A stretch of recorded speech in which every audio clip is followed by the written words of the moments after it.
The Sports Fix, or just search for The Sports Fix on Facebook. Tweet with us at The Sports Fix, CLE. Email us, thesportsfix@AOL.com. Let's do it. Let's get rolling. Let's hit the break. Don't go anywhere. When we come back, we're starting right at the top with the Browns, the Jaguars. It all went wrong. Let's start piecing it back together when we come back next, live here on The Sports Fix.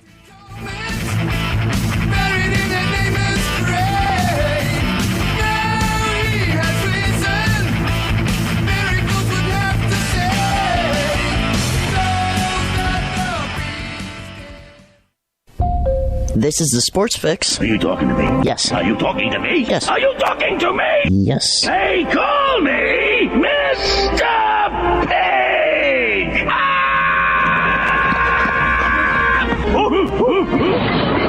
We'll call you whatever you like, as long as we can call you a fan of the Sports Fix. Guys, want to take just a second as we head into this break and remind you about the official business printing source of the Sports Fix, our friends at Signs and Ship. Signs and Ship, I'm telling you, Chris and Pam, they've taken care of me since day one, and they can do the same for you. Whether you're a small business that's already been established and you're looking to grow to that next level and expand your business, or perhaps you've got an idea that you just know is going to be a great business and you need to figure out how to brand it and how to promote it and put it out there, Signs and Ship is the place for you. If you need a logo, they can create one for you. They have a fantastic graphic designer. Business cards, signs, banners, yard signs, mobile advertising, anything you can think of that you need to promote your business, they've got it at Signs and Ship. The best thing about them, too, is each of their locations, whether it's the home base here in Elyria, Ohio that I work with, or their spots in Virginia, Florida, and Pennsylvania, it's all local sourced. Very important to me because we all understand that small business is the lifeblood of the community. So check them out, signsandship.com, or call Chris and Pam today, 440-323-6060, the home office in Elyria, Ohio. Signs and Ship, quality printing at affordable prices. Hey everybody, this is Jerry the King Lawler from WWE, and you're listening to The Sports Fix. Fantasy sports lovers, you put so much time, hard work, and effort into playing week to week that it quickly stops being a fantasy and starts getting real. And when the smoke clears, you want to show off those victories with a real prize. I mean, a really real prize. Nobody does that like Fantasy Jocks. The crew over at Fantasy Jocks have beautiful, high-quality, and heavy-duty championship belts, rings, trophies, and so much more for all your fantasy sports needs. There's literally only one place to go. FantasyJocks.com. Sports Fix listeners, like us on Facebook today. Facebook.com/The Sports Fix.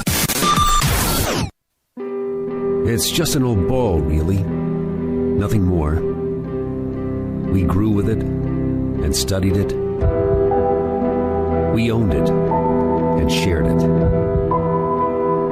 We prayed they would hit it and miss it. We prayed they would catch it and drop it. We wanted it to bounce and fly, speed up and slow down. We prayed it would come to us, and we wanted to give it away. We have watched it weather storms and bask in the sun. And it's always right here in our hands. Cleveland Indians, established 1901.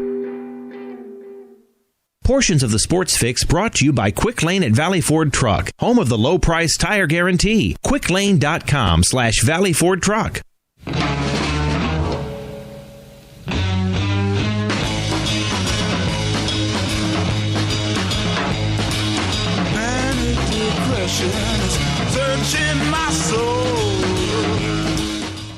Have I hit the pulse? Is that just about right? I'm pretty sure. I mean, I've looked around Twitter. I've looked around the social universe here. I mean, I'm pretty sure I've struck the theme of this morning with Jimmy and some manic depression. I mean, look, it is what it is, man. I mean, look, sometimes you eat the worm and sometimes the worm eats you, my friend. And listen, no, there ain't nothing to sit here and act like it's water under the bridge, because it's not, man. We're going to break this down here in a second. Browns got smacked around, man. And it happens. It shouldn't happen like that. That's for sure. I mean, again, as I was saying to some people yesterday watching the game, I said, unlike a lot of people that we're going to see over the next 24 hours jump off the bandwagon that they couldn't jump on fast enough after they were off of it at first. You know how it goes. Off on, off on, off on. Today they're off again. And today they knew it all. And today they were right all along. And anyways, you know how it is. But, Super Bowl teams don't get smacked around by teams looking for their first win of the season either. But I never said these Browns were a Super Bowl team. This is still not I don't want to hear same old Browns. But that being said, man, this is beyond that. This is just a team that went and got beat up. You got beat up front. When Jeff Gorman laid out his scouting report the other day, he does a good job. He sits down and really puts the work in to look at the other team. And when he looked at the Jags, I mean, we were looking at all the things that they don't do well, and the one place that you really thought that they could focus their attack as far as they be in Jacksonville is on that front seven. They're able to bring some pressure. I think they were at 19, 20 sacks heading into the game. But still, you figured the Browns would continue to run, I mean, again, we knew there were going to be issues on that offensive line, but I'm not going to lie. I think I allowed the second half against Pittsburgh to kind of mask a bit what that change would be when you get into a full week of that, but still no excuse for being able to come out there and not be able to do anything offensively. It doesn't matter which back. And then we're going to get into it. Play calls. There was several different very head-scratching play issues. Hoyer stunk yesterday. I mean, only an idiot would go out there and say otherwise. When you have no running game, when you don't have that play action, when things aren't working for you. And then, hey, you know what? Here's something that we haven't talked about all season. On top of that, Cats out there dropping passes. We really haven't had a game where you've had the dropsies yet. You had some of that here. You had the ones that were open being missed. The ones that weren't being missed were being dropped. Then, so on and so forth. We keep going. And again, with the special teams. All of that is coming here. Phone lines are open. 216-539-7535. I've already got callers on the line. 216-539-7535. Hit us up. Facebook, Twitter, email. Facebook.com/thesportsfix. Tweet with us at thesportsfix, CLE. Email us, thesportsfix@AOL.com. J-Rock with you. Matter of fact, I'm going to go to the phones here before we even continue on. Obviously, right now we're talking Browns. Browns get beat by the Jaguars handily here. And, I mean, really, the end of the game kind of skewed the score of that. But, I mean, regardless, doesn't matter. Doesn't matter what it was. I mean, 6 offensive points put on the board. Nobody did their job. But I see Vashon in the chat room here. Every once in a while, the chat room pops up in my corner, man. I don't care what you say. Doesn't change a single thing as far as the way I think about Brian Hoyer. And I have no doubt that next week the kid comes back and bounces back and does what he does. Yesterday, the Browns across the board stunk. And if you want to tell me that the defense did their job, you can tell me that all you want. Yeah, they got 3 turnovers. I love it. That's great. They stunk too. They let Denard Robinson run all over them, as they've let every running back run all over them. Now, that being said, they have an excuse too. Their entire front has been decimated. I have no problem giving them that. I'm not sitting here burying it. The Browns are 500. I think we're sitting here talking about an 0-6 team. The Browns are 500, which I may remind many of you is as many wins as some of you had them winning all season long. And that's probably where most of you, myself included, had the Browns at this week. When I played the schedule game before the season, 3-3 was where I had the Browns as well at this point in the season. With that being said, let's take a pause with me and go to you, baby, because you are the voice of the Sports Fix, and you're live. Caller, what's happening, Daddy? J-Rock Daddy, it's LG. LG, baby, what's happening, my man? I know you're fired up. I'm sure you got some things to say. What happened to our Cleveland Browns football team yesterday? I can't help but to side with you a little bit on this one, man. Like you said, we made Robinson look like an all-pro Bowler out there, man. This Jacksonville Jaguar team comes in and rushes the football for 185 yards against this Cleveland Browns defense. You know what this was, J-Rock Daddy? I'm going to tell you what this was. This was an epic failure, and I have to say this is the first epic failure on the Cleveland Browns coaching staff that we've seen yet this season. The coaches better go back to those chalkboards, start drawing them X's and O's in the right spots, and they better find a way to turn this garbage football that we saw yesterday around, because this team wasn't ready in any aspect of the meaning of being ready to play the Jacksonville Jaguars. We made better, so what? We got 3 interceptions defensively. The defense didn't do their job. Bortles is interception prone. Gilbert was in the right spot at the right time, and so was Buster Screen. Let me tell you something, folks. This defense stinks. This is not a top-rated Cleveland Browns defense. They're so far back down on the bottom of the barrel. I mean, come on. Every game that we won this season, we have to come from behind to beat the Titans. We gave up a boatload of points to the Steelers in the first game.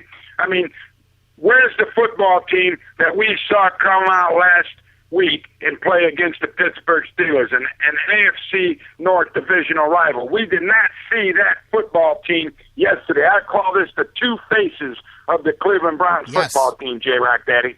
Well, you're right. It really is. I mean, and this is not, it's not like it can't be done. It's not like it's not done all the time. But it also goes to show, just in the NFL, how difficult winning 3 games in a row is, period, regardless of who your opponents. I mean, as we saw yesterday, and we'll get to this more later, but you see, St. Louis, man, they upset, and matter, they didn't just upset Seattle. They really were handily winning for a minute before Seattle stormed their way back. But, I mean, I think we're seeing this Sunday the on any given Sunday thing, but that is separate from what you're talking about. I'm going to pick where you hang on real quick. LG, hold on, let me jump in because you talked about the coaches, and I'm with you. Let's pause because that was a great point, and that was one of the ones that I was going to make too, several different times. I mean, and again, last week, sometimes Kyle Shanahan, we've all given him credit with the offensive creativity that the Browns have shown, but yesterday I thought there was not with just Shanahan, but with the Browns coaches in general. Sometimes you're trying to be a little bit too smart.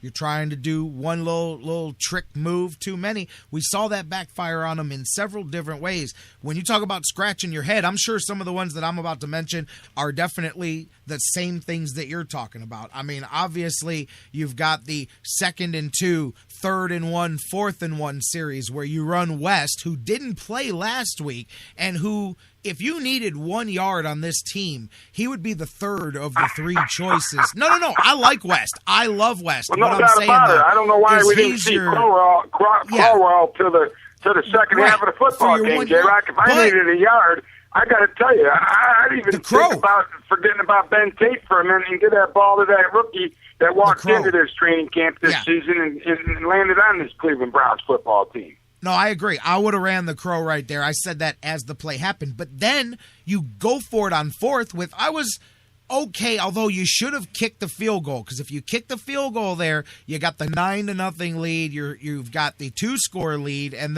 but instead you pass it. You go run with the wrong back on 2 consecutive plays, then you pass it on 4th and 1 instead of just driving it up the gut on them and getting that 1 yard.